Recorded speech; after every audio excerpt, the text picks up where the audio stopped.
आए हैं ऐसे ही चले जाए। जनक जी ने कहा, मुनिवर उस धनुष का मैं दर्शन कराऊंगा, लेकिन उस धनुष का जो इतिहास है और धनुष से जो जुड़ी हुई बात है उसको जान लेने पर तब धनुष का अगर ये दर्शन करेंगे तो इनको अधिक सुख होगा। और ये कहते हुए जनक जी वर्णन करने लगे।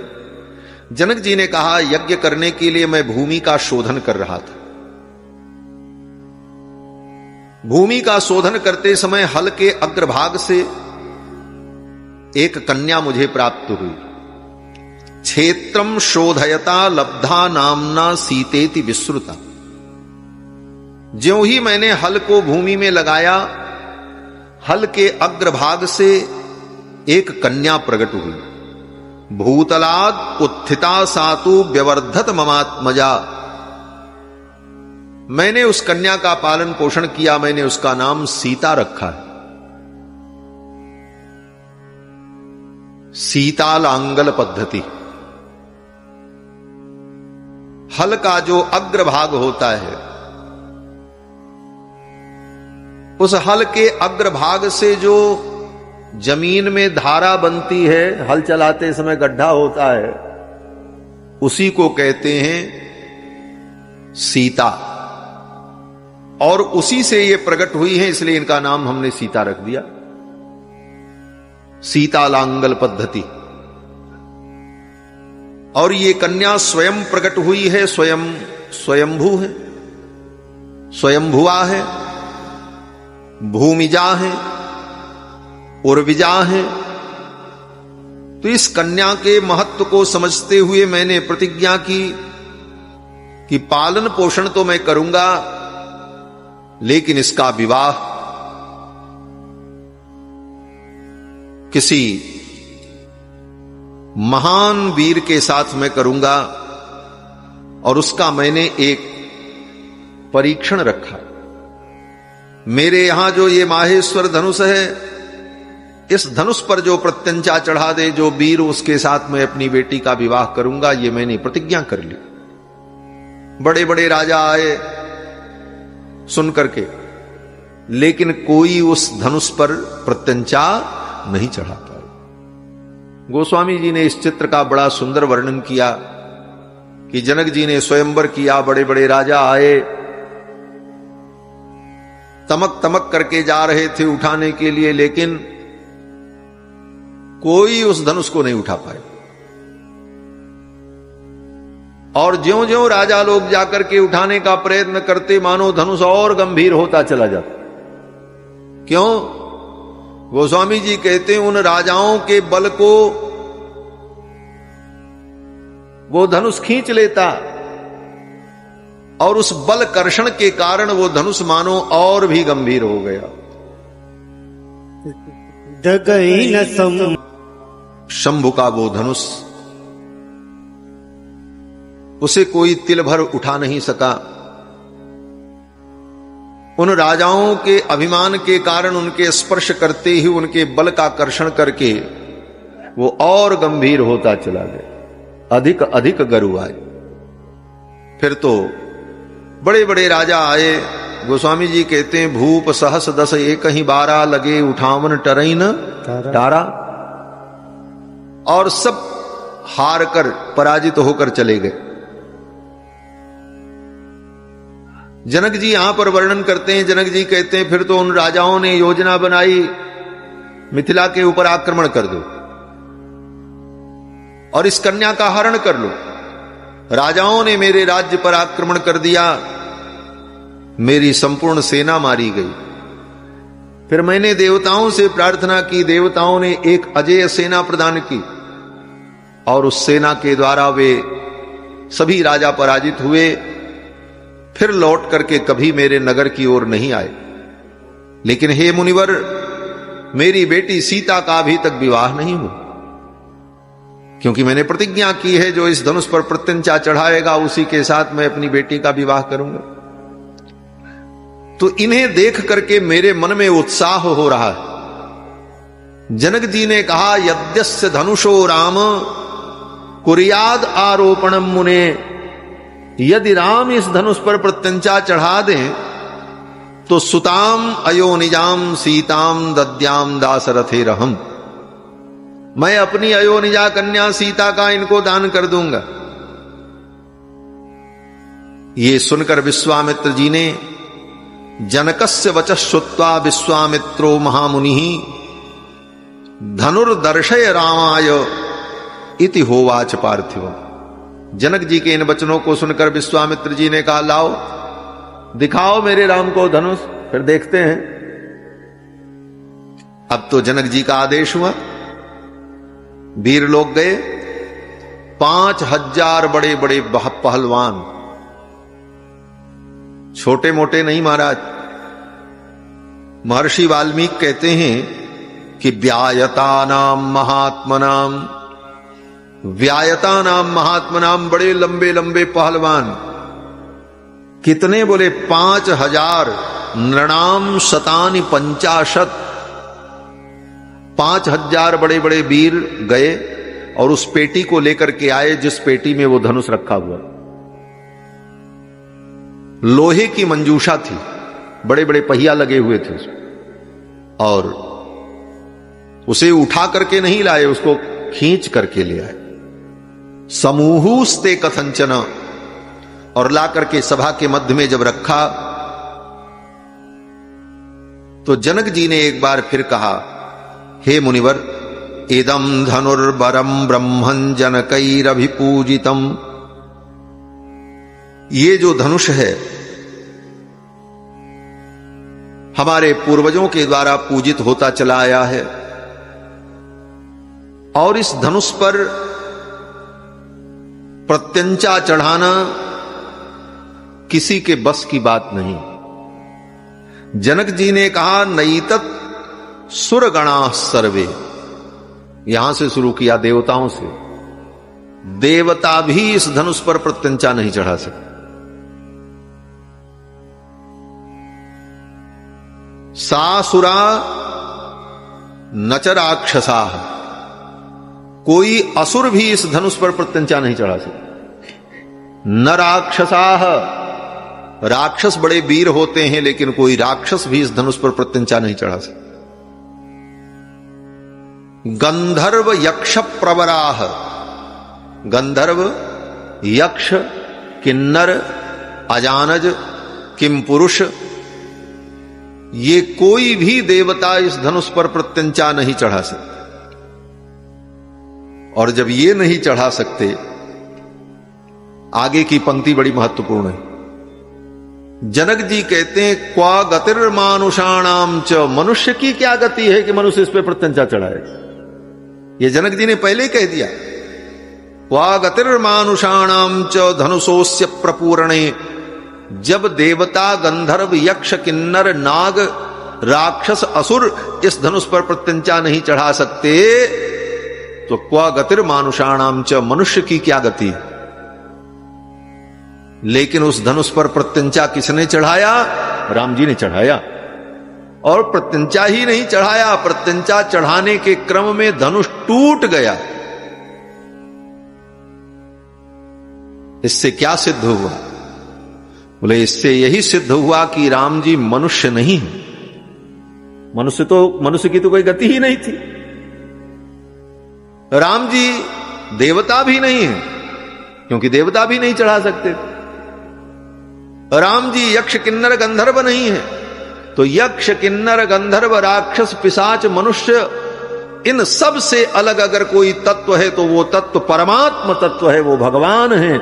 इस घटना के द्वारा भगवान की भगवत्ता सिद्ध होती।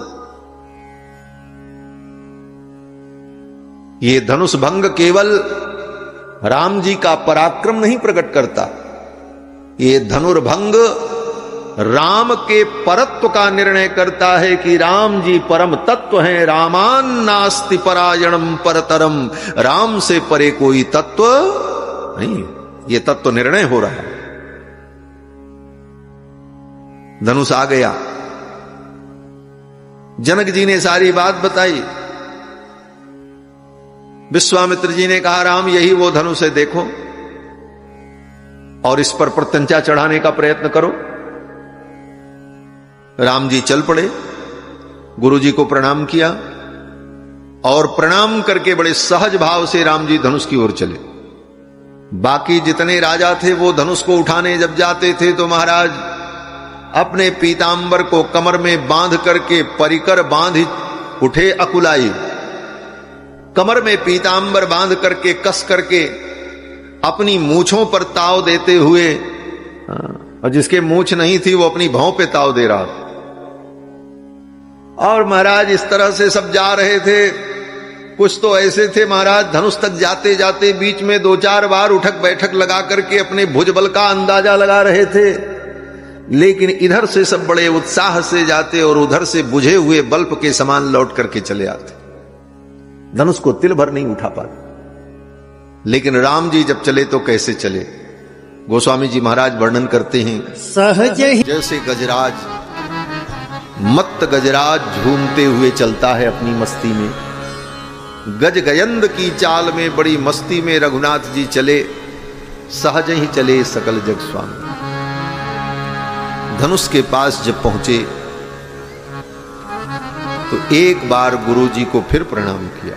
बोले अभी प्रणाम करके गए थे, लेकिन धनुष उठाने जा रहे हैं तो राम जी ने सोचा एक बार गुरु जी को फिर प्रणाम कर, लेकिन अब वहां जाकर के प्रणाम संभव नहीं है, वहीं से प्रणाम किया।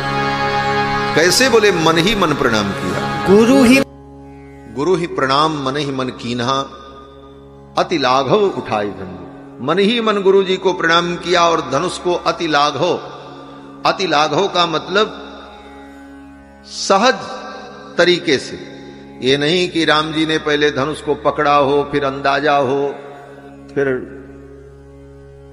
थोड़ा 1-2 बार कोशिश की हो, 1-2 बार में न उठा हो, तीसरी बार में उठा हो, ऐसा नहीं, सहज ही अति लाघव ऐसे ही गए और उठा लिया।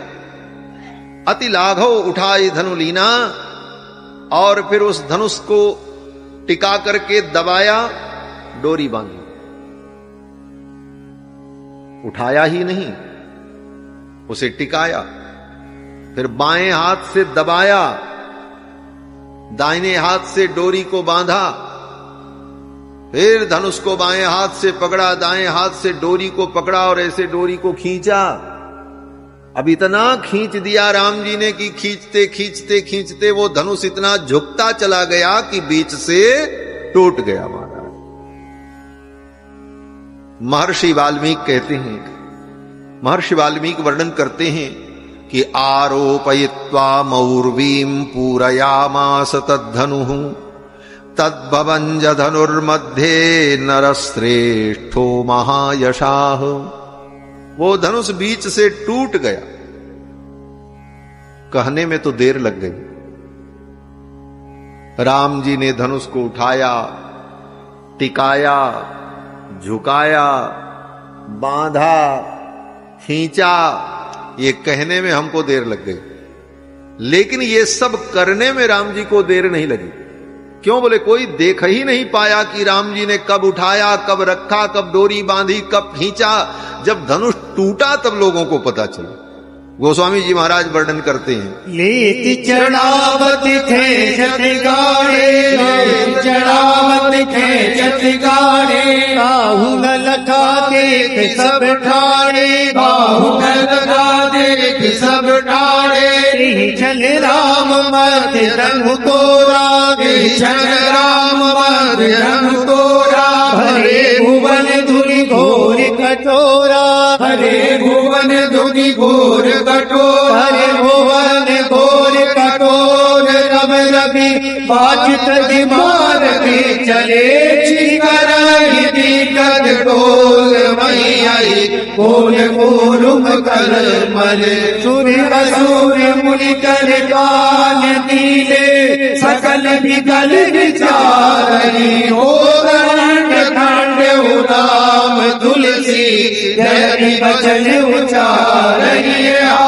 जय बचन उचारही, जय बचन उचारही। राम जी ने धनुष को तोड़ दिया, लेत चढ़ावत खैचत गाड़े, काहू न लखा। ये सब ठाक कोदंड खंड्यऊ राम तुलसी, जयति बचन उचार। चारों तरफ से जय जयकार की ध्वनि होने लगी, जय हो जय हो जय हो। देवता लोग पुष्प की वर्षा करने लगे। धनुष जब टूटा, पृथ्वी कांप गई। भूमि कंपश्च सुमहान पर्वतस्येवदीर्यता, पृथ्वी में कंपन हो गया, भूकंप आ गया। भूकंप का जोन जो था वो तो मिथिला में था, लेकिन प्रभाव लंका तक दिखाई पड़ा। गोस्वामी तुलसीदास जी कहते हैं लंका में उत्पात हो गया। बोले क्या उत्पात हुआ? बोले डिगत उर्वी अति गुर्वी सर्व फब्बय समुद्र सर, दिग्गयंद लरखरत परत दस कंध मुख भर। रावण अपने मुख के बल गिर पड़ा। बैठा था दरबार में, उसका सिंहासन उलट गया भूकंप पर। जल्दी जल्दी लोगों ने सिंहासन को अलग किया, रावण को सीधा किया। रावण ने कहा ये क्या हो गया? सेवकों ने कहा महाराज भूकंप आ गया। मुंह के बल रावण गिर पड़ा। दिग्गयंद लर खरत परत दस्कंद मुख भर, सुर विमान हिम भानु भानु संघटत परस्पर। आकाश में देवताओं के विमान टकरा गए महाराज, पूरा ब्रह्मांड कांप गया। और मिथिला में बोले जहां धनुष टूटा वहां, बोले वहां भी थोड़ा प्रभाव दिखा। क्या प्रभाव दिखा? बोला निपुतिश्च नराः सर्वे। जितने लोग वहां सभा में बैठे थे सब अपने अपने आसन से धड़ाम धड़ाम नीचे गिर पड़े, उलट गए, उलट पलट गए। निपेतुश्च नराः सर्वे तेन शब्देन मोहिता। धनुष के टूटने से जो ध्वनि हुई, शब्द हुआ, उससे मोहित होकर, घबराकर जो जहां थे वहीं गिर पड़े। बोले ये तो बड़ी विचित्र बात थी, सब गिर पड़े। वाल्मीकि जी कहते हैं निपेतुश्च नराः सर्वे, लेकिन अगली पंक्ति में कहते हैं नहीं नहीं, सब गिरे लेकिन चार को छोड़कर। ये चार लोग कौन थे?